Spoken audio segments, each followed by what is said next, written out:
after presenting the position of Rabbi Ishmael, option 2, that the death of Nadav and Avihu came about on account of the fact that they were Shetuyei Yayin, they entered the Mikdash area in a state of intoxication, Rashi goes on to present us with a textual basis for the position of Rabbi Ishmael. The sequence of events recorded in Vayikra Perek 10 reads as follows. First we have the death of Nadav and Avihu in Pasuk Bet. From Pasuk 3 to 9 we have the removal of their bodies from the Ohel Moed by the two remaining sons of Aharon.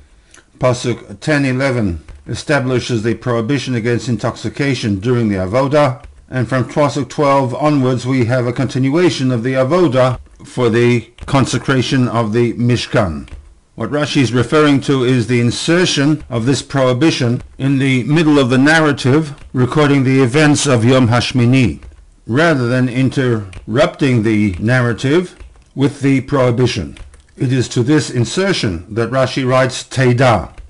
The text supports the viewpoint of Rabbi Ishmael, and a surface reading of Rashi would suggest that, in light of the fact that there is no evidence from within the text that Nadav and Avihu were in a state of intoxication when they entered the Mikdash area, one may challenge the viewpoint of Rabbi Ishmael as to the basis for his position. To this, Rashi forewarns the implied question by providing us with a textual basis, the fact that immediately after the removal of the bodies, Aharon was given the command prohibiting a Kohen participating in the Avodah while in a state of intoxication. The implication being that this was the sin that caused the death of Nadav and Avihu. With respect to the first option, that their sin involved a Mora Halacha Bifnei Rabbo, Rashi had no need to provide a textual basis because one could read into the actual text that this was their sin. The wording of the text is Eish Zara Asher, on account of the fact that Lo Tziva Otam, they, Nadav and Avihu, had not been authorized to offer the Ketoret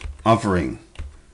The Rebbe goes on to suggest that over and above the surface reading of Rashi, that the Teda comes to support the viewpoint of Rabbi Ishmael, that there was an issue of intoxication, one might also read into the Teda evidence and justification for the second option. As noted, the shortcoming of the first option was that we have an activity that had an internal contradiction. On the one hand, the offering of the Ketoret facilitated the return of the Shekhinah to the people, while at the same time, as per the position of Rabbi Eliezer, it involved an act of Mora Halacha, an act that removed the Shekhinah from the nation. And for this reason, it was argued, Rashi offered a second option, where the act of the Ketoret facilitated the Hashrat HaShekhinah, the return of the Shekhinah, but at the same time was deemed to be an Eish Zara, resulting in the death of Nadav and Avihu. The Eish Zara component, however, did not impact upon the validity of the Ketoret offering,